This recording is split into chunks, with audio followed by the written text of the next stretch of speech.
So, now you don't go stand in front of that which is the basis of creation and throw your ideas at him. You are his idea. If he withdraws his idea, you're gone.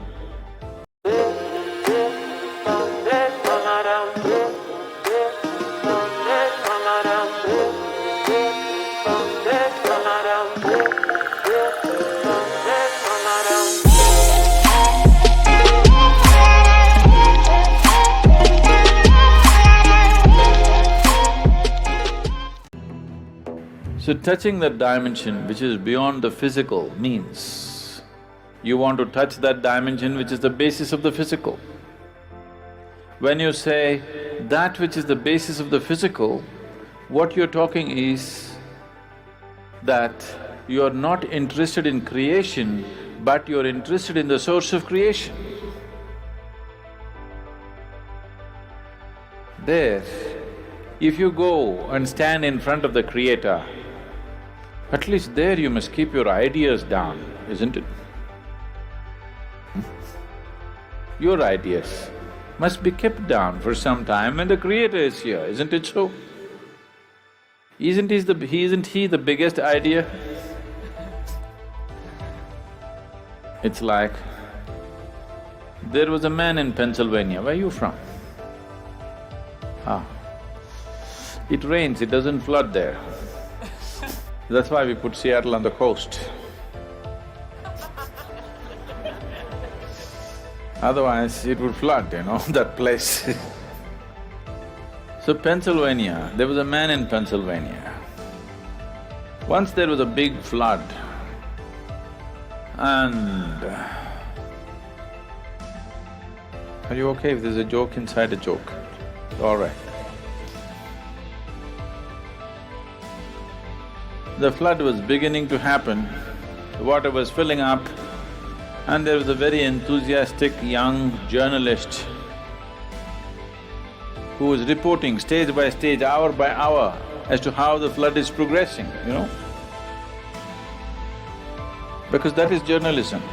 Somebody is drowning, report to the world, this man is drowning, look at him drowning, take it on the video and show it to everybody how a man drowns. You don't throw the goddamn camera and get the man, no. You show the whole world how a man can drown in a flood. So, these are not the days of video cameras, only, Morse code is how the report is being filed. So he filed a report very eloquently, he said, as God sits and watches, the water is filling up in this part of Pennsylvania and houses are going down and this and that, and described it in very eloquent terms. Then he immediately got a response from his editor, leave the flood, interview God. God is sitting and watching, he thought he's somewhere here and forget about the flood, interview God. They didn't get to interview him, it continued. Many homes drowned, many people died, but one man survived.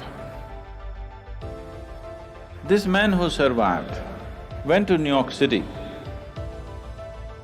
and shared among people how he survived a Pennsylvania flood where so many people died. People gathered.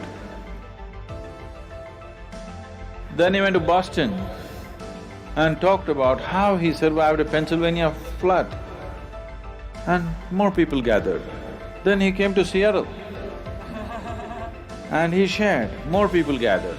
Then he started his roadshow, city to city, talking and talking about how he survived a Pennsylvania flood. He became a famous speaker in America, and then naturally, every American has to write a book within their lifespan.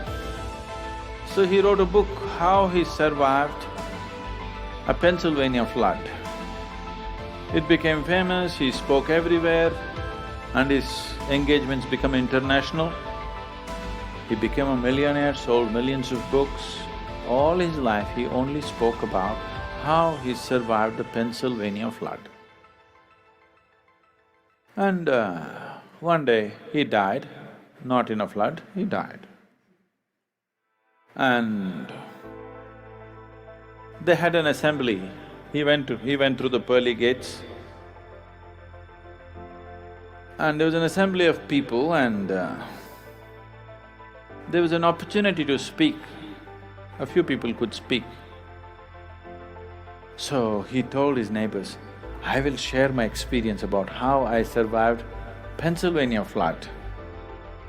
Somebody nudged him and said, there is no one in the audience.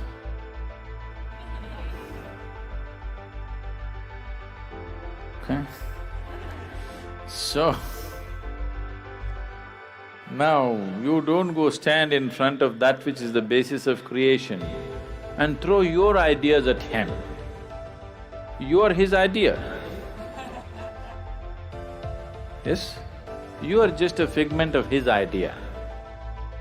If he withdraws his idea, you're gone. So you don't put your ideas. So this is the essence of meditativeness. Prayer means you're telling God what to do. You think you're God's consultant.